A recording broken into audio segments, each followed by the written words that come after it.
Hello everyone. MPPSC mains paper third part है, lecture 29 है। इसके अंतर्गत अंतरिक्ष में आज हम पढ़ेंगे प्रक्षेपण यान तकनीक को, कि कौन कौन से प्रक्षेपण यान तकनीक अभी तक भारत ने डेवलप किया है और कौन कौन सी टेक्नोलॉजी का अभी तक यूज किया जा रहा है। इसके अलावा कौन सी तकनीक भविष्य में डेवलप की जाएंगी और वो किस तरह से संचालित होती हैं, तो इसके कितने पार्ट होते हैं, इसमें किस तरह से फ्यूल यूज किया जाता है, कौन से लिक्विड पार्ट होते हैं, कौन सा ठोस ईंधन का यूज किया जाता है, तो सब कुछ प्रक्षेपण यान तकनीक में पढ़ेंगे। और ये पूछा भी जा सकता है क्योंकि ये उपग्रह लॉन्चिंग के अलावा अपन जो मिसाइल टेक्नोलॉजी है उसमें भी इसका यूज कर सकते हैं। इसके अलावा MPPSC mains paper 2 part B के सारे लेक्चर अपलोड हैं, तो आप उन्हें भी देखें और अच्छा लगे तो शेयर करें। तो प्रक्षेपण यान तकनीक जो होता है, तो आप किसी भी प्रक्षेपण यान को देखे होंगे तो उसका डिजाइन कुछ इस तरह से होता है। तो इसमें जो ये वाला पार्ट होता है, इसमें उपग्रह सेपरेट रूप से रख दिया जाता है, लेकिन जो नीचे वाला पार्ट होता है उसमें ये पूरा का पूरा प्रक्षेपण यान होता है। और इसी की तकनीक के बारे में अपन पढ़ेंगे और इसमें जानेंगे कि कितने स्टेज का फ्यूल होता है, कौन से फ्यूल किस तरह से थ्रस्ट देता है और किस तरह से कार्य करता है। इसके अलावा अभी तक कौन कौन सी टेक्नोलॉजी डेवलप की गई है और कौन कौन सी टेक्नोलॉजी भविष्य में डेवलप की जाएंगी। प्रक्षेपण यान तकनीक और उपग्रह निर्माण तकनीक दोनों अलग अलग हैं। जो उपग्रह होता है वो किसी भी प्रक्षेपण यान के टॉप में रख दिया जाता है और उसके नीचे जितने भी तकनीकी यूज की जा सकती है, जो व्हीकल होता है वो नीचे का पार्ट पूरा व्हीकल कहा जाता है। तो ये प्रक्षेपण यान तकनीक अलग सा है और उपग्रह निर्माण तकनीक अलग है, और दोनों के अलग अलग फंक्शन भी होते हैं। तो सबसे पहले जो प्रक्षेपण यान भारत में डेवलप किया गया था उसका नाम था सैटेलाइट लॉन्चिंग व्हीकल। इसकी कैपेसिटी थी 40 किलोग्राम तक के। ये उपग्रहों को लियो की कक्षा तक ले जा सकता था, और लियो की कक्षा में तो 40 किलोग्राम तक के उपग्रहों को कौन सी कक्षा तक ले जा सकता था, लियो की कक्षा में स्थापित करने की क्षमता थी एसएलवी की, सैटेलाइट लॉन्चिंग व्हीकल, जो पहला स्टेज था प्रक्षेपण यान तकनीक का। इसका जो टेस्ट किया गया था पहले बार वो था 1979 में एसएलवी 3 का परीक्षण किया गया था, जो कि जब अपन इतिहास के बारे में पढ़ रहे थे तो उसको मैंने मेंशन किया था। इसके अलावा जो अगला स्टेज था वो था एडवांस सैटेलाइट लॉन्चिंग व्हीकल। इसकी जो कैपेसिटी थी वो था 150 किलोग्राम तक के उपग्रहों को लियो की कक्षा में स्थापित कर सकता था। साथ ही साथ इसका जो मोस्ट इंपॉर्टेंट या फिर जो डिफरेंट था एसएलवी से, वो था कि ये रास्ता भटकने पर इसको समाप्त किया जा सकता था, इसको नष्ट किया जा सकता था। इसके जो एसएलवी के केस में ऐसा नहीं था, तो ये एडवांस हुआ। और इसका जो मेन मोटो था वो था, अगर किसी भी तरह से कोई सेटेलाइट अपना रास्ता भटक जाता है तो उसको किस तरह से समाप्त किया जा सके। जो अभी वर्तमान में यूज हो रहा है या फिर जो उसके बाद की जो टेक्नोलॉजी थी वो थे पोलर सेटेलाइट लॉन्चिंग व्हीकल, और जो अभी वर्तमान में यूज हो रहा है वो है XL, polar satellite launching vehicle extra large. ठीक है, जो अभी यूज हो रहा है इसका जो कैपेसिटी है वो है 1600 किलोग्राम तक के उपग्रहों को लियो के कक्षा में स्थापित कर सकता है, और 1100 किलोग्राम तक के उपग्रहों को जियो की कक्षा में स्थापित कर सकता है। तो ये इसकी कैपेसिटी है, और ये अब मिसाइल टेक्नोलॉजी है। इसमें भी मिसाइल टेक्नोलॉजी भी यूज किया जा सकता है। जो अभी वर्तमान में यूज हो रहा है या फिर जो एडवांस है भारत में अभी तक का, वो है जीएसएलवी, जियो सिंक्रोनस सेटेलाइट लॉन्चिंग व्हीकल। इसके 3 भाग हैं, मार्क 1, मार्क 2, मार्क 3।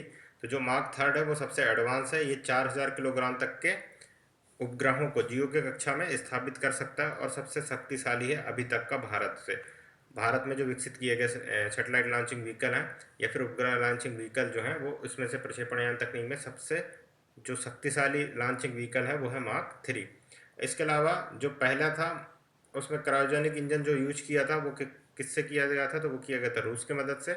और जो मार्क 2 और मार्क 3 था उसमें स्वदेशी क्रायोजेनिक इंजन का यूज किया गया है। तो ये बहुत इंपॉर्टेंट है, ये ऑब्जेक्टिव में भी पूछा जा सकता है। इसके अलावा जो एडवांस है, इसके बाद जो नया आएगा वो आएगा रीयूजेबल सेटेलाइट लॉन्चिंग व्हीकल, और अभी इसका टेस्ट हो चुका है, तो भविष्य में शायद इसके अच्छे परिणाम हो तो इसके तहत से मानव युक्त जो यान है उनको सफल किया जा सके और प्रक्षेपण किया जा सके। तो रीयूजेबल सेटेलाइट लॉन्चिंग व्हीकल भी बहुत इंपॉर्टेंट है, क्योंकि इसका टेस्ट हो चुका है तो अभी इसका यूज नहीं किया जा रहा है, लेकिन धीरे धीरे जब इसके टेस्ट बहुत ज़्यादा हो जाएंगे और एक्यूरेसी बढ़ जाएगी तब इसके यूज भी बढ़ जाएगा।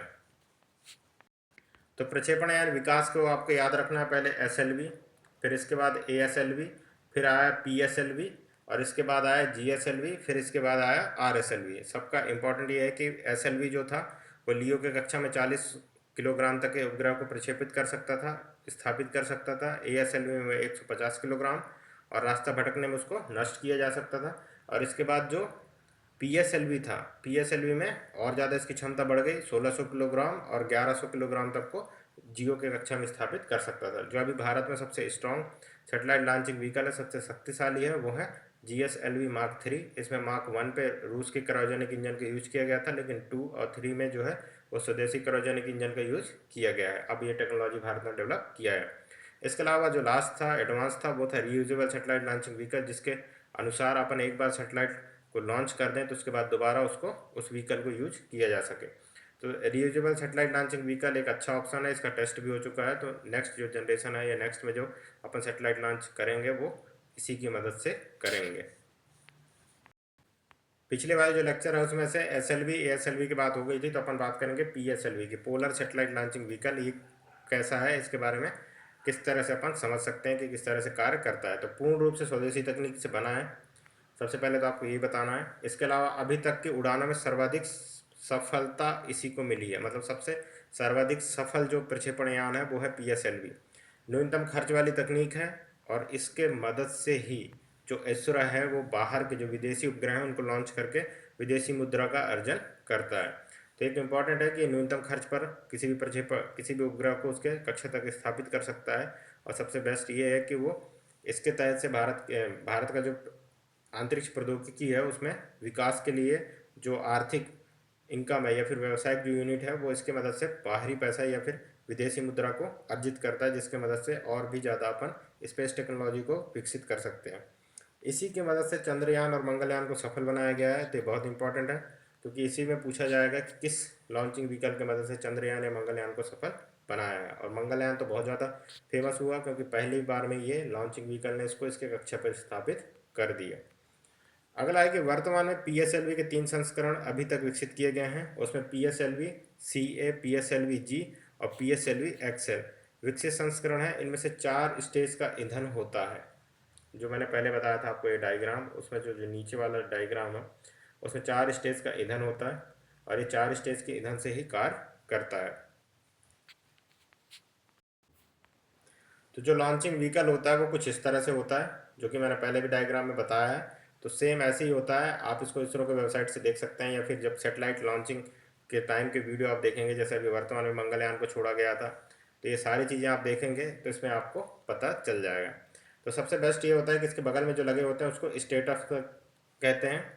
और इसके अलावा ये 4 पार्ट में जो इसका ईंधन यूज किया जाता है उसमें से सेकेंड और फोर्थ जो पार्ट होता है उसमें द्रव ईंधन यूज किया जाता है, और जो फर्स्ट और थर्ड पार्ट होता है उसमें ठोस ईंधन का इस्तेमाल किया जाता है। और सबसे ऊपर क्या रखा होता है, उपग्रह, और इसी की अपन स्थापना की बात करते हैं। जो इसकी कक्षा है, जो इसकी लिमिट होती है वहाँ पर स्थापित करना है। अलग अलग कक्षाओं में भी स्थापित करने की इसकी क्षमता होती है। और ये स्टेटअप क्यों लगाए जाते हैं, तो ये क्या है कि एक साथ अगर स्टेटअप यहाँ पे लगाए जाएंगे और इसके साथ यहाँ पे ठोस ईंधन भी होगा तो एक साथ जब ज्वलन करेगा तो बहुत ज़्यादा थ्रस्ट मिलेगा, बहुत ज़्यादा बल मिलेगा, जिसकी वजह से सेटेलाइट ऊपर की तरफ लिफ्ट करेगा बहुत तेज़ी से। और इसको यहाँ से भी रफ्तार मिलेगा क्योंकि स्टेटअप में भी ईंधन है और वो भी जल रहे हैं। और इसके अलावा जो ये पहला पार्ट है वो ठोस ईंधन से भरा हुआ, उसमें भी ज्वलन होगा। तो एक साथ जब इसको थ्रस्ट मिलेगा या फिर बल मिलेगा नीचे की तरफ से, इसके अपोजिट दिशा में ये सेटेलाइट बहुत तेज़ी से गति करेगा और अपने जो वायुमंडलीय क्षेत्र है उसको बहुत जल्दी पार कर जाएगा और गुरुत्वीय क्षेत्र को पार करके एक निश्चित जो कक्षा अपन निर्धारित करेंगे उसके हिसाब से वहाँ पर उपग्रह को स्थापित कर सकता है। तो ये डायग्राम आपको आना चाहिए। इसके अलावा यह एक ऐसा प्रक्षेपण यान है जो पूर्ण रूप से स्वदेशी तकनीक से निर्मित है। इस प्रक्षेपण यान को सबसे पहले 1994 में सफलतापूर्वक प्रक्षेपण किया गया था। यह प्रक्षेपण यान की वर्तमान में 3 संस्करण हैं। उसमें से कौन कौन से, जो मैंने पहले बताया था, PSLV G, PSLV CA, PSLV XL। एक विकसित संस्करण माना जाता है PSLV XL को। PSLV में ईंधन 4 स्टेज का होता है। यह भारत का पहला प्रक्षेपण यान है जिसमें द्रव, ठोस इस प्रकार के ईंधनों का उपयोग किया गया था। इसके पूर्व प्रक्षेपण यानों में केवल ठोस ईंधन का प्रयोग किया जाता था। इसमें जो 4 प्रकार के ईंधन होता है वो निम्न है। जो पहले के प्रक्षेपण यान थे, चाहे वो SLV या ASLV, जितने भी प्रक्षेपण यान थे उसमें ठोस ईंधन का ही उपयोग किया जाता था। लेकिन इसके बाद जो PSLV डेवलप किया गया तो उसमें जो ईंधन हुए वो ठोस और द्रव दोनों तरह के ईंधन का यूज किया गया। और इसके बहुत सारे लाभ हैं जो अपन आगे देखेंगे कि क्यों द्रव ईंधन का यूज किया गया और क्यों ठोस ईंधन को रिप्लेस किया गया। तो जो इसका पहला चरण होता है, पहला जो नीचे वाला चरण जिसके बारे में मैंने बताया था, जहाँ पर स्टेटअप लगे होते हैं, उसके बारे में अपन समझते हैं कि PSLV 4 9 टन प्रत्येक के 6 PSLV 9 टन प्रत्येक के 6 STPB ठोस ईंधन हाइड्रोक्साइड टर्मिनेटेड पॉलीब्यूटाडाइन आधारित ठोस स्टेटअप ऑन मोटर्स का उपयोग करता है। वो जो मैंने पहले बताया था कि जो स्टेटअप लगे होते हैं तो इसमें दो दो स्टेटअप्स इधर लगे होते हैं, दो दो स्टेटअप्स इधर लगे होते हैं दोनों तरफ के, जो आप उसमें डायग्राम में देखेंगे, और एक सामने और इसके पीछे। तो 6 स्टेटअप लगे होते हैं, प्रत्येक कितने के होते हैं तो 9 टन के होते हैं। और ये कौन सी ईंधन से होते हैं तो ठोस ईंधन STBP हाइड्रोक्साइड टर्मिनेटेड पॉलीब्यूटाइन से भरे होते हैं। और ये कितने इनका वेट होता है तो इनका वेट होता है 9 टन का प्रत्येक का। जब ये एडवांस वर्जन है PSLV एक्सेल का, उसमें प्रत्येक का जो भार है, अब जो स्टेटअप के वेट हैं वो कितने बढ़ जाते हैं तो 12 टन के हो जाते हैं। और 6 विस्तारित स्टेटअप ऑन का उपयोग किया जाता है। स्टेटअप तो उतने ही होते हैं, 6 ही होते हैं, लेकिन पहले उसमें 9 टन का ईंधन भरा जाता था, अब कितने का भरा जाएगा 12 टन का भरा जाएगा। इसके अलावा PSLV CA core Elon version जो है किसी भी स्टेटअप मोटर का उपयोग नहीं करता, उसमें स्टेटअप मोटर नहीं होता। जो इसके 3 संस्करण हैं उसमें से PSLV CA जो कोर एलॉन है, और एक है एक्स्ट्रा लार्ज, और एक है PSLV G। जिसमें PSLV CA कोर एलॉन जो वर्जन है उसमें स्टेटअप मोटर का उपयोग नहीं किया जाता, उसमें सिंपल होता है। और इसमें कौन सा मोटर का उपयोग किया जाता है तो उसमें इंजन जो होता है वो है S139। तो ये आपको याद रखना है, इंजन का नाम भी ऑब्जेक्टिव में पूछा जा सकता है। तो S139 इसका इंजन का नाम है जो कि स्टेटअप मोटर्स में यूज किया जाता है।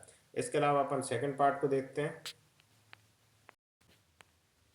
सेकेंड पार्ट है PSLV अपने दूसरे चरण के लिए एक तरह के रॉकेट इंजन का उपयोग करता है, जिससे लिक्विड प्रोपोर्शनल सिस्टम सेंटर द्वारा विकसित किया गया है। ये आपको याद होना चाहिए, लिक्विड प्रोपोर्शनल सिस्टम सेंटर द्वारा विकसित किया गया इंजन है, इंजन के रूप में जाना जाता है। इंजन का नाम क्या है तो विकास है। इसके सेकंड स्टेज जो सेकंड पार्ट में है, जो द्रव इंजन है, उसके बारे में अपन बात कर रहे हैं। आप डायग्राम में ऊपर भी देखेंगे नोट्स में तो आपको मिल जाएगा। इसके अलावा फ्यूल कौन से यूज करते हैं तो UDMH और N2OH अनसिमेट्रिकल डाईमिथाइल हाइड्रोजन। इसके अलावा नाइट्रोजन टेट्रा ऑक्साइड, ये दो प्रकार के ईंधन का अपन फ्यूल का यूज करते हैं, जो कि फ्यूल इंजन के रूप में कार्य करता है इसके सेकेंड स्टेज में, किसके PSLV एक्सेल के। इसका जो तीसरा चरण होता है फ्यूल का, उसमें तो भरा वही होता है HTBP, ठीक है, लेकिन हाइड्रोक्साइड टर्मिनेटर पॉलीब्यूटाडाइन ही भरा होता है। लेकिन इसका जो काम शुरू होता है वो कहाँ से होता है तो इसका जो तीसरा चरण होता है वो होता है वायुमंडलीय चरण के बाद में। PSLV का तीसरा चरण एक ठोस रॉकेट मोटर है। ये आपका इंपॉर्टेंट है, आपको याद रखना है। ठोस रॉकेट मोटर है जो लॉन्च के वायुमंडलीय चरण के बाद ऊपरी चरणों को उच्च गति प्रदान करता है। तो जो तीसरा चरण है, अब ये वायुमंडलीय चरण जो था वो पूरा का पूरा रूप अब खत्म हो चुका है। वायुमंडलीय चरण के ऊपरी जो दहन होगा या फिर जितने प्रकार के जो चीज़ें ऊपरी घटनाएं होंगी, उसमें सबसे ज़्यादा जो कार्य करेगा वो PSLV का जो तीसरा चरण का ईंधन है वो कार्य करेगा, और उसको वहाँ से गति प्रदान करने में मदद करेगा। और इसका जो चौथा चरण है वो है PSLV का सबसे ऊपर का चरण है, जिसमें दो तरह के इंजन शामिल हैं। अब ये है कि 600 किलोमीटर की ऊंचाई के सन सिंक्रोनस पोलर ऑर्बिट, जो सन सिंक्रोनस पोलर ऑर्बिट मतलब वो है जो ध्रुवीय ऑर्बिट है, जो कि हमेशा सूर्य के सामने ही होगा, ठीक है, इसको सन सिंक्रोनस पोलर ऑर्बिट कहते हैं। तो पोलर ऑर्बिट में कितना वेट ले जा सकता है तो 1750 किलोमीटर तक पेलोड ले जा सकता है। इसकी बेजोड़ विश्वसनीयता के कारण PSLV का उपयोग जो इंडियन रीजनल नेविगेशन सिस्टम है उसमें उसके उपग्रहों के इसी के तहत ही क्या किया है प्रक्षेपित किया गया है। इसके तहत विभिन्न उपग्रहों को जियो सिंक्रोनस और जियो स्टेशनरी कक्षाओं में लॉन्च करने के लिए भी किया गया है। और इसका जो कितना वेट वहाँ तक ले जा सकता है तो 1425 किलोग्राम तक। इसकी जो क्षमता है वो 1750 किलोग्राम लियो के कक्षा में स्थापित कर सकता है, और 1425 किलोग्राम के उपग्रहों को जियो के कक्षा में स्थापित कर सकता है। Polar satellite launching vehicle Bharat की तीसरी पीढ़ी का लॉन्चिंग व्हीकल है। यह तरल चरणों से लैस होने वाला पहला भारतीय प्रक्षेपण यान है। ये एक इम्पॉर्टेंट है, बाद में भी पूछा जा सकता है कि पहला ऐसा कौन सा प्रक्षेपण यान था जिसमें लिक्विड ईंधन का उपयोग किया गया था, तो वो यही है पोलर सैटेलाइट लॉन्चिंग व्हीकल। अक्टूबर 1994 में अपने पहले सफल प्रक्षेपण के बाद PSLV जून 2017 तक लगातार 39 सफल मिशनों के साथ भारत के विश्वसनीय और बहुमुखी उपग्रह प्रक्षेपण यान के रूप में उभरा है। किस लिए इस पर ट्रस्ट करते हैं तो वो इस पर बता सकते हो आप। इसके अलावा 1994 से 2017 की अवधि के दौरान वाहन ने विदेशियों से ग्राहकों के लिए 48 भारतीय उपग्रह और 209 विदेशी उपग्रह लॉन्च किया है। इसके अलावा वाहन ने 2 अंतरिक्ष यान 2008 में चंद्रयान और 2013 में मार्स ऑर्बिट मिशन मॉम को लॉन्च किया है। तो ये भी एक इम्पॉर्टेंट फैक्ट है जिसको पूछा जा सकता है कि किसके द्वारा इन दोनों ही ईंधनों को उपयोग करके या इन दोनों ही जो अंतरिक्ष यान थे उन्हें प्रक्षेपित किया गया है। इसका डेट भी आपको याद होना चाहिए। जो इम्पोर्टेंट फैक्ट है कि भारत के लिए इसका क्या महत्व है, भारत के लिए ये क्यों इम्पोर्टेंट है, क्योंकि यहीं से क्वेश्चन अपन को समझ में आएगा कि हम क्यों इसमें इतना इन्वेस्ट कर रहे हैं। तो भारत के लिए इस तरह से इम्पोर्टेंट है, इस प्रक्षेपण यान की मदद से अलग अलग कक्षाओं में एक साथ उपग्रहों को प्रक्षेपित किया जा सकता है, भेजा जा सकता है। दूसरा है, इस प्रक्षेपण यान की तकनीक से पूर्णतः स्वदेशी है। इसी तकनीक ने भारत में मिसाइल तकनीक के क्षेत्र में तीव्रता से विकास किया है। मिसाइल तकनीक में भी इसका उपयोग किया जाता है और इसी की मदद से भारत आज मिसाइल तकनीक से लेके जो प्रक्षेपण यान तकनीक है दोनों में एक तरह से सफल और सक्सेसफुल हो पाया है। इसके अलावा इस प्रक्षेपण यान ने भारत के चंद्रयान 1 मंगलयान के उपग्रहों को पृथ्वी की कक्षा से बाहर प्रक्षेपित किया तथा भारत ने उपग्रहों पृथ्वी के गुरुत्वीय क्षेत्र से बाहर प्रक्षेपित करने की क्षमता विकसित की। इस प्रक्षेपण यान की मदद से विदेशी उपग्रहों को प्रक्षेपित किया जाता है जिससे मुद्रा प्राप्त होती है और अन्य देशों में इस यान पर अधिक विश्वास के दो कारण। वर्तमान में सबसे सस्ती कीमत पर यह प्रक्षेपण की सुविधा देता है। इसकी सटीकता गुणवत्ता किसी भी देश के अन्य प्रक्षेपण यान से बेहतर है। तो ये किसके भारत के लिए महत्व हो गया कि सबसे पहले तो ये कि विभिन्न कक्षाओं में एक साथ उपग्रहों को प्रक्षेपित कर सकता है। दूसरा ये है कि पूर्ण रूप से स्वदेशी तकनीक पर है और इसकी तीव्रता मतलब मिसाइल तकनीक में भी इसका यूज किया जाता है। प्रक्षेपण यान जो चंद्रयान 1 और मंगलयान 1 थे इनको प्रक्षेपित किया है इसने। इसके अलावा ये विदेशी उपग्रहों को प्रक्षेपित करके विदेशी मुद्रा का अर्जन करता है ताकि हम मिसाइल टेक्नोलॉजी को और ज़्यादा विकसित कर सकते हैं। तो ये भारत के परिप्रेक्ष्य में इसके भारत के लिए महत्व है और भारत के जो अंतरिक्ष प्रौद्योगिकी है उसके लिए बहुत ज़्यादा इम्पोर्टेंट रखता है। अब जो आता है वो है GSLV जियो सिंक्रोनस सैटेलाइट लॉन्चिंग व्हीकल। इसमें क्या क्या बदलाव है, क्या क्या इंपॉर्टेंट है वो अपन देखते हैं। GSLV-4 तरल स्ट्रेप ऑन मोटरों का उपयोग करता है। जो उसमें ठोस ईंधन भरे होते स्ट्रेप अप मोटर जो थे उनमें कौन से ठोस ईंधन भरे थे STBP। इसमें तरल ईंधन का उपयोग करेगा स्ट्रेप अप जो मोटर लगे होंगे उसमें। स्ट्रेप ऑन एक विकास इंजन द्वारा संचालित होते हैं जो द्रव ईंधन के लिए बनाया गया था। वो कौन सी इंजन था, तो वो था विकास इंजन। और मैंने बताया था कि आपको क्या याद रखना, तो किसके द्वारा, लिक्विड प्रोपोर्शनल सिस्टम सेंटर द्वारा उसको विकसित किया गया था। तो ये लिक्विड ईंधन के रूप में, और इसमें दो प्रकार के कौन कौन से ईंधन होते हैं, तो एक होता है UDMH और N2OH अनसिमेट्रिकल डाईमेथाइल हाइड्रोजन और नाइट्रोजन टेट्रा ऑक्साइड। ये विकास इंजन में जो यूज होने वाले ईंधन हैं उनके बारे में आपको आना चाहिए। विकास इंजन द्वारा संचालित होते हैं और पहले चरण के ठोस रॉकेट मोटर कोर के साथ लॉन्चर को बहुत बड़ा थ्रस्ट बल प्रदान करते हैं, क्योंकि नीचे इसमें लिक्विड है और उसके बाद एक ठोस है, तो एक साथ जब जो बर्न करते हैं तो एक साथ जो अपना सेटेलाइट लॉन्चिंग व्हीकल है उसको बहुत बड़ा थ्रस्ट और बहुत ज़्यादा पावर मिलता है, तो बहुत तेज़ी के साथ वो अंतरिक्ष की ओर गति करता है और जो पृथ्वी का गुरुत्वीय क्षेत्र है उसको बहुत जल्दी क्रॉस कर सकता है। GSLV का पहला चरण PSLV से निकला था। 138 टन ठोस रॉकेट मोटर 4 तरल स्टेट ऑफ ऑन द्वारा संवर्धित है। और इसके बाद इंजन, तो इंजन S139 ये द्रव के लिए यूज होता है और ईंधन इसमें कौन सा होता है, तो STBP ठोस ईंधन का उपयोग होता है। कौन कौन से इंजन में, तो विकास में कौन से होंगे, और जो S139 जो इंजन होगा उसमें कौन से ईंधन होगा, दोनों के अलग अलग ईंधन होंगे, तो ईंधनों के नाम भी आपको याद होना चाहिए। एक विकास इंजन का उपयोग GSLV के दूसरे चरण में किया जाता है। BSLV के PSL से लिया गया था जहां पर विकास इंजन ने अपनी विश्वसनीयता साबित की है। और इंजन कौन से है, तो विकास, और इसमें लिक्विड इंजन के लिए यूज किया जाता है और ये दोनों अलग अलग इंजन है, तो दोनों के बारे में आपको आना चाहिए। इसके अलावा जो होता है वो है cryogenic engine. Cryogenic upper stage सबसे टॉप में होता है। इसके तहत विकसित किया गया भारत का जो पहला क्रायोजेनिक इंजन था वो था 7.5 लिक्विड प्रोपोर्शनल सिस्टम के सेंटर द्वारा विकसित किया गया था। पहला क्रायोजेनिक इंजन था 7.5, ये दहन चक्र के द्वारा होता है।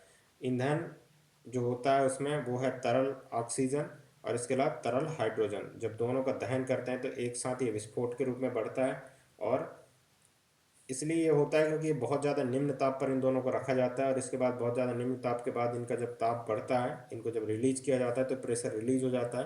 जब दाब रिलीज होता है और इसके बाद जब दहन करते हैं तो दाब रिलीज के वजह से भी जो थ्रस्ट मिलता है या बल मिलता है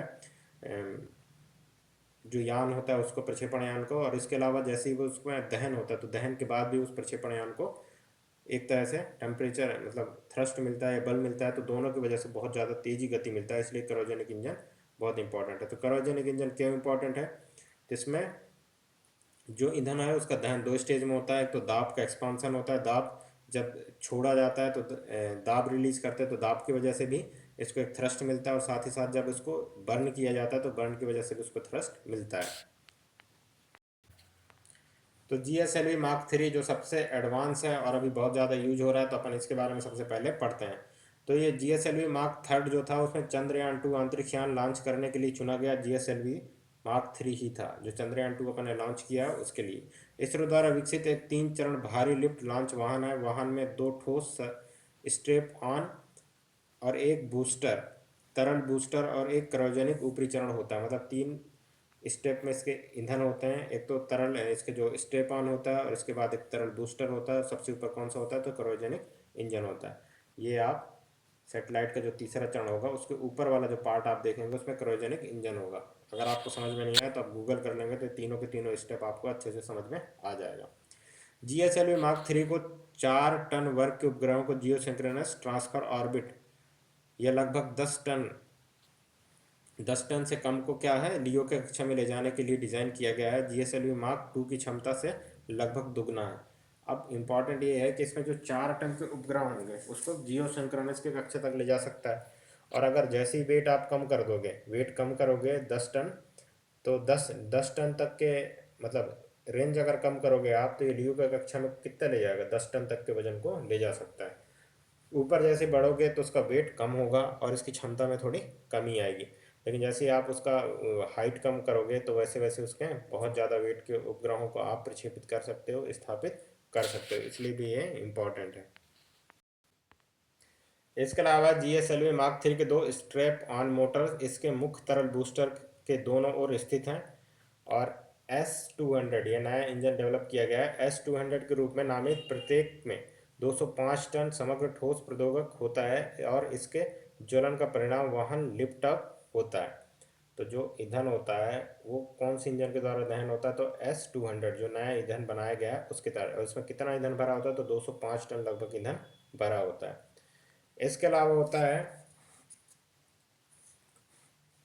लिक्विड कोर बूस्टर के 2 क्लस्टर विकास लिक्विड इंजन लिफ्ट ऑफ के बाद वाहन के जोर को बढ़ाने के लिए प्रज्वलित करेंगे, और लिफ्ट ऑफ के बाद स्ट्रेप ऑफ के अलग होने के बाद भी ये दोनों इंजन कार्य करना जारी रखते हैं।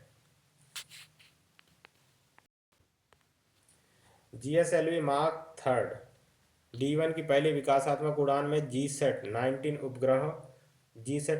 उपग्रह को 5 जून 2017 को ADSC श्रीहरिकोटा से जियो सिंक्रोनस के ट्रांसफर ऑर्बिट में सफलतापूर्वक रखा गया, यह प्रक्षेपित किया गया। तो पहला जो उपग्रह प्रक्षेपित किया गया इसके माध्यम से वो था जी सेट 19। ये आपको याद होना चाहिए कौन से कक्षा में, कौन से ऑर्बिट में रखा गया। तो ये हुआ था जियो सिंक्रोनस ट्रांसफर ऑर्बिट में। तो ये इंपॉर्टेंट है। इसके अलावा GSLV मार्क 3 की दूसरी विकासात्मक उड़ान ने जी सेट 29 को सफलतापूर्वक लॉन्च किया, जो कि सतीश धवन अंतरिक्ष केंद्र से श्रीहरिकोटा से 14 नवंबर 2008 को एक उच्च क्षमता संचार उपग्रह है।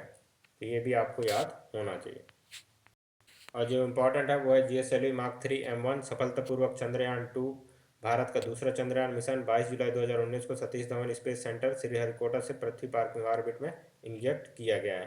तो ये एक इम्पॉर्टेंट फैक्ट है। किस तरह से मार्क 3 की कौन कौन सी क्षमता है और किस तरह से कार्य करता है, इसमें कौन कौन से ईंधन का उपयोग किया जाता है, और किस तरह से ये अपने क्षमता को बढ़ाता है जब इसके ईंधन की कैपेसिटी को अपन धीरे धीरे बढ़ाते हैं। तो जो इसका कोर स्टेज है उसमें L110 लिक्विड स्टेज जिसे कहते हैं, उसको कौन से सिस्टम द्वारा? तो लिक्विड प्रोपोर्शनल सिस्टम सेंटर के द्वारा इसको डिज़ाइन किया गया है। ये सारे जितने भी लिक्विड इंजन है उसको लिक्विड प्रोपोर्शनल सिस्टम के द्वारा ही डिज़ाइन किया गया है। तो आपको ये याद होना चाहिए।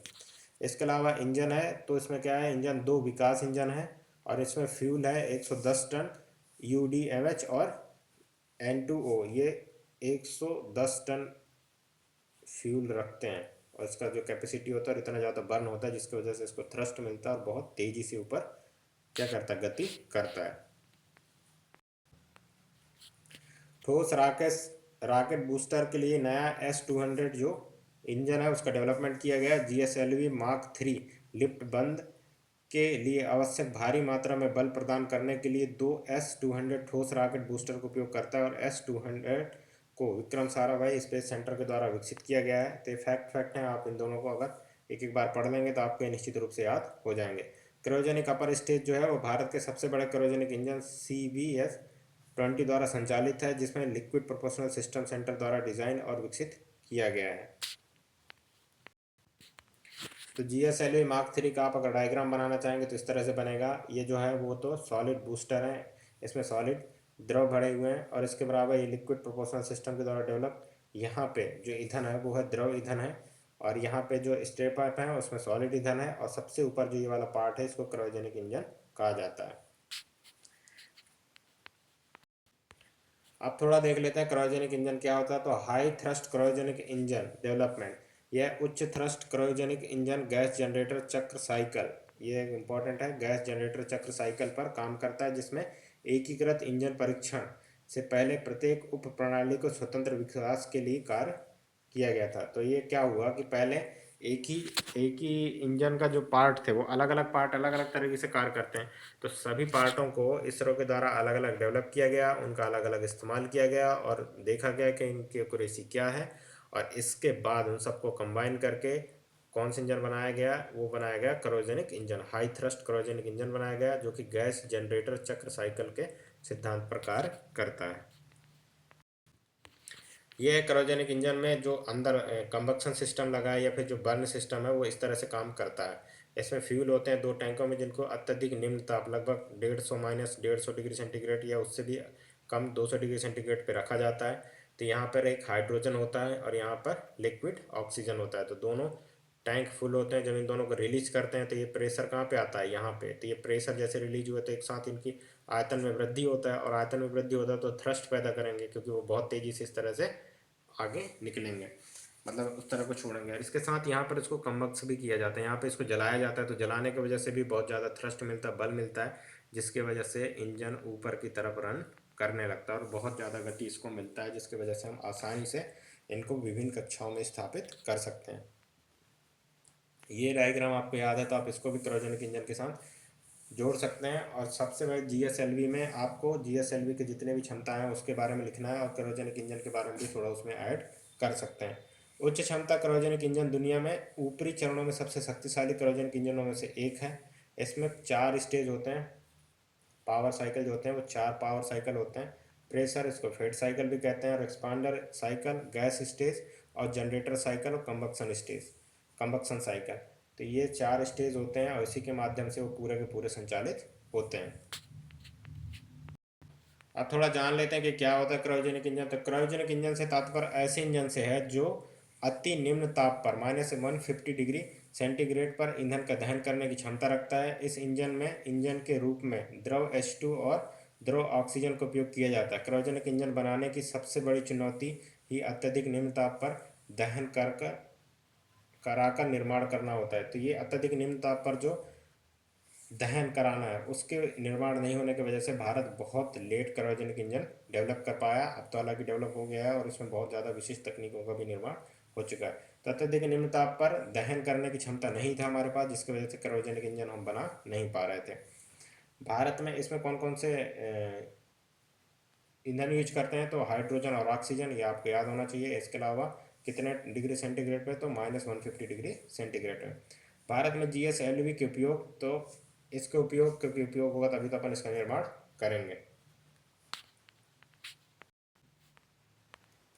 तो इसका जो पहला उपयोग है वह है इस तकनीक के निर्माण के साथ ही भारत में मिसाइल तकनीक पूर्ण रूप से विकसित अवस्था प्राप्त हो गई। 8,000 किलोमीटर की मारक क्षमता के उपग्रहों को प्रक्षेपित करने की क्षमता रखता है और साथ ही साथ मिसाइल भी, इंटरकॉन्टिनेंटल जो मिसाइल है वो इसी के माध्यम से डेवलप हो पाई है। तो दोनों के लिए इंपॉर्टेंट है, दोनों के लिए इसका यूज़ है। GSLV के विकास के साथ भारत के उपग्रहों के प्रक्षेपणों में आत्मनिर्भरता आ गई, क्योंकि भारत अब भारी से भारी उपग्रहों को GSLV जैसी कक्षा में प्रक्षेपित करने की क्षमता विकसित कर सकता है। जीएसएलवी के विकास के कारण भारत भविष्य में मानव सहित उपग्रहों को प्रक्षेपित करने की क्षमता रखता है। जीएसएलवी के विकास के कारण भारत भविष्य में मानव रहित उपग्रहों को प्रक्षेपित करने की क्षमता रखता है। तो एक ही चीज़ दोबारा लिख गया है। एम तो भारत के लिए क्यों इंपॉर्टेंट है, एक तो इंटर कॉन्टिनेंटल जो मिसाइल हैं वो इसी के डेवलपमेंट के बाद पॉसिबल हो पाई, और ये मिसाइल के क्षेत्र में भी पूर्ण रूप से विकसित अवस्था में आ गया भारत। अब ये कम से कम खर्चे में जीएसएलवी जैसी कक्षाओं में अपने उपग्रह को प्रक्षेपित कर सकता है, और भारत स्वल्प में आत्मनिर्भर बन चुका है। इसके अलावा मानव रहित जितने भी आगे जो कार्यक्रम भारत सरकार या इसरो द्वारा संचालित होंगे वो इसी की मदद से संभव हो पाएंगे और पॉसिबल हो पाएगा। तो भारत के लिए ये वरदान साबित हुआ है। लास्ट का जो तकनीक है वो है रीयूजेबल सैटेलाइट लॉन्चिंग व्हीकल। तो ये इंपॉर्टेंट है, यह भी नया तकनीक है, अभी इसको वर्तमान में डेवलप किया जा रहा है, तो इसके बारे में अपन कम ही पढ़ेंगे। ऐसा प्रक्षेपण, हालांकि इसका यूज हो चुका है, एक बार इसका टेस्टिंग हो चुका है, तो पूछा जा सकता है। तो जितना इसमें लिखा, मतलब जितना अपन पढ़ेंगे उतना भी आप लिखेंगे तो आपको नंबर पूरे मिल जाएंगे। ऐसा प्रक्षेपण यान जिसका उपयोग कई बार किया जा सकता है रीयूजेबल सेटेलाइट लॉन्चिंग व्हीकल प्रकार का प्रक्षेपण यान होगा। मतलब क्या है, कोई सेटेलाइट अगर गया, यहाँ पे अपना सेटेलाइट प्रक्षेपित कर दिया, इसके बाद दोबारा वो पृथ्वी में आ गया, दोबारा पृथ्वी में आ गया और दोबारा उसको अपन अपने पास रख लिए, दोबारा इसमें सेटेलाइट लेके दोबारा भेज दें। इस तरह से हम कई बार एक ही सेटेलाइट से एक ही व्हीकल से कई बार सेटेलाइट लॉन्च कर सकते हैं। तो इसी को कहते हैं रीयूजेबल सेटेलाइट लॉन्चिंग व्हीकल। इस प्रकार के यान को बनाने के लिए स्क्रैमजेट इंजन की आवश्यकता होती है। ये नाम आपको याद होना चाहिए, स्क्रैमजेट इंजन की आवश्यकता होती है किसी भी रीयूजेबल सेटेलाइट लॉन्चिंग व्हीकल के निर्माण के लिए। इंजन तीन प्रकार के होते हैं। एक क्रायोजेनिक इंजन होता है जिसमें लिक्विड ऑक्सीजन को ईंधन के रूप में यूज किया जाता है। इसके बाद जो रैमजेट होता है वो ध्वनि की गति से कम गति के जितने भी जो भी प्रक्षेपण यान होंगे उसको कहेंगे रैमजेट, ठीक है। और इसमें ऑक्सीजन का जो यूज होगा वो वायुमंडलीय ऑक्सीजन का उपयोग करेगा। रैमजेट जो इंजन होगा इसमें कोई भी लिक्विड ऑक्सीजन नहीं होगा ईंधन के रूप में। और जो स्क्रैमजेट है वो दहन के लिए, और जो स्क्रैमजेट है वो सुपरसोनिक गति होगी इसकी, और ये वायुमंडलीय ऑक्सीजन का उपयोग करेगा दहन के लिए, लेकिन इसकी गति बढ़ जाएगी। तो ये होगा क्रायोजेनिक, रैमजेट और स्क्रैमजेट। तो रैमजेट या स्क्रैमजेट दो तरह के इंजनों का उपयोग किया जाता है किसमें, रीयूजेबल सेटेलाइट लॉन्चिंग व्हीकल में। स्क्रैमजेट ऐसे इंजन होता है जो ईंधन को जलाने के लिए वातावरण के ऑक्सीजन का उपयोग करता है, तथा इस इंजन की गति सुपरसोनिक से कम हो तो इस ऐसे इंजन को रैमजेट इंजन कहते हैं। भारत में 20A में स्क्रैमजेट इंजन का उपयोग किया गया था।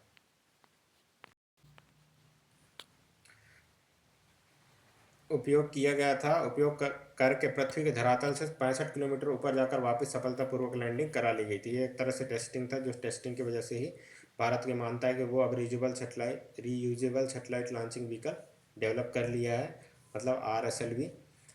तो अब इसका जो आगे यूज होगा वो उपग्रह लॉन्चिंग में भी उपयोग किया जा सकता है। यदि भारत स्क्रैमजेट इंजन विकसित कर लेता है तो वह मानव सहित अंतरिक्ष अभियानों को सफलता हासिल कर पाएगा। साथ ही इसमें भारत की अंतरिक्ष प्रौद्योगिकी में आर्थिक क्षमता बढ़ेगी, साथ ही अंतरिक्ष कचरे की मात्रा को कम करने में भी मदद मिलेगा। तो आप रीजनल सेटेलाइट लॉन्चिंग व्हीकल के बारे में इतना ही जाना कि इसमें जो ईंधन होगा वो कौन कौन से होंगे। तो क्रायोजेनिक, रैमजेट, स्क्रैमजेट। तो रैमजेट दहन के लिए बाहरी वायुमंडलीय के ऑक्सीजन का उपयोग करेगा, और स्क्रैमजेट कहाँ के वायुमंडलीय ऑक्सीजन का उपयोग करेगा। तो ये होगा सेटेलाइट लॉन्चिंग व्हीकल पूरा, आपको पूरा याद होना चाहिए। सबसे इंपॉर्टेंट है SLV, ASLV और PSLV। तो ASLV तो पहले मैंने बता दिया था। इनमें बस सिंपली आपको रखना है कि इसका वहन क्षमता कितना था। तो 40 किलोग्राम SLV का, ASLV का 150 किलोग्राम, PSLV का 1600 किलोग्राम लियो के लिए और 1100 किलोग्राम जियो के लिए। इसके बाद GSLV आया जिसमें मार्क 3 सबसे इंपॉर्टेंट है। ये 4000 किलोग्राम तक के उपग्रहों को जियो के कक्षा में स्थापित कर सकता है। इसके बाद आता है रीयूजेबल सेटेलाइट लॉन्चिंग व्हीकल, जिसका वर्तमान में परीक्षण किया गया है, जिसका सीधा उद्देश्य है कि हम एक ही सेटेलाइट लॉन्चिंग व्हीकल से कई बार उपग्रहों को प्रक्षेपित कर सकें और मानवयुक्त अभियानों को सफल बनाया जा सके। PSLV पूर्ण रूप से स्वदेशी तकनीक में सबसे ज़्यादा सफल है। इसमें 4 स्टेज का ईंधन होता है, 2 स्टेज में द्रव, 2 स्टेज में द्रव होता है और 2 स्टेज में ठोस यूज होता है। इसमें स्टेप अप होते हैं जिसमें 9 टन का होता है, लेकिन जैसे इसको अभी एडवांस वर्जन है तो उसमें स्टेप अप में 12 टन, प्रत्येक में 12 टन का क्या भरा होता है, लिक्विड भरा होता है, यह ईंधन के रूप में भरा होता है। इसमें जो यूज होते हैं वो होते हैं ठोस के रूप में, तो वो होता है ठोस ईंधन हाइड्रोक्साइड टर्मिनेटेड पॉलीब्यूटाडाइन। और इसके अलावा जो लिक्विड होता है जो विकास इंजन में यूज होता है वो अनसिमेट्रिकल डाई मेथाइल हाइड्रोजन और नाइट्रोजन टेट्राऑक्साइड। तो दो ईंधन के नाम भी आपको याद होना चाहिए। इसके चारों स्टेज के बारे में भी आपको पता होना चाहिए। भारत के लिए महत्व क्या है, अलग अलग कक्षाओं में PSLV मार्क 3 जो है वो अलग अलग कक्षाओं में विस्तार उपग्रहों का प्रक्षेपण कर सकता है। प्रक्षेपण के अलावा पूर्ण रूप से स्वदेशी तकनीक है, तो मिसाइल तकनीक में तीव्रता आई। इसके अलावा ये मंगलयान चंद्रयान जैसे जो उपग्रह हैं उनको भी प्रक्षेपित कर चुका है। और प्रक्षेपण यान की मदद से हम जो बाहरी मुद्रा भी अर्जित कर सकते हैं, क्योंकि इसमें सटीकता और गुणवत्ता बहुत हाई है और ये चीपर है, मतलब सस्ता तकनीक है। इसके अलावा GSLV आता है। तो GSLV में 3 स्टेज का ईंधन होता है और इसमें पहली बार क्रायोजेनिक इंजन का उपयोग किया जाता है। GSLV मार्क 3 सबसे स्ट्रॉन्ग है और इसमें जो ईंधन है उसमें जो इंजन है उसमें जो ठोस के लिए यूज होता है वो S1139 और जो विकास इंजन है वो फ्यूल है। फ्यूल के लिए उसमें फ्यूल ईंधन के रूप में यूज किया जाता है। तो मार्क 3 है। मार्क 3 में आपको 3 बता देना है कि किस तरह से स्टेप अप होते हैं, किस तरह से लिक्विड ईंधन होता है और क्रायोजेनिक ईंधन होता है। इसके अलावा क्रायोजेनिक इंजन किस तरह से कार्य करता है, तो उसमें 2 तरह के ईंधन का उपयोग किया जाता है। एक है हाइड्रोजन और दूसरा ऑक्सीजन। दोनों को -150 डिग्री पर रखा जाता है और उसके बाद इनको -150 डिग्री में दहन किया जाता है। ये दहन नहीं करने की वजह से क्रायोजेनिक इंजन आज तक भारत में डेवलप नहीं हो पाया था। जब ये डेवलप हुआ, जब दहन करने की क्षमता भारत ने डेवलप कर ली, तब स्वदेशी क्रायोजेनिक इंजन बना लिया गया है और आप आराम से इस सब चीज़ों को दहन किया जाता है। क्रायोजेनिक इंजन बनने का सबसे इंपॉर्टेंट फैक्ट ये हुआ कि अब हम इंटरकॉन्टिनेंटल जो मिसाइल हैं उसमें आत्मनिर्भर हैं और किसी तरह से हमें किसी की मदद लेने की आवश्यकता नहीं पड़ेगी। इसमें मिसाइल टेक्नोलॉजी के साथ हम रक्षा क्षेत्र को भी सुरक्षित कर सकते हैं और बेस्ट उपयोग कर सकते हैं। इसके अलावा ये मानव रहित मिशनों को भी सफल बनाने के लिए एक तरह से काम करेगा और भारी से भारी उपग्रहों को भी प्रक्षेपण करने में हमारे पास ये तकनीक आ गई है। इसके अलावा रीयूजेबल सैटेलाइट लॉन्चिंग व्हीकल, तो इसमें स्क्रैमजेट इंजन का यूज होता है। स्क्रैमजेट इंजन सिंपल से वो है जो वायुमंडलीय ऑक्सीजन की मदद से क्या करे, दहन को सफलतापूर्वक करे। इसका जो प्रक्षेपण है वो किया जा चुका है। भारत में 20 स्क्रैमजेट इंजन का उपयोग करके पृथ्वी की धरातल से 65 किलोमीटर ऊपर जाकर वापस सफलतापूर्वक लैंडिंग करा ली गई थी।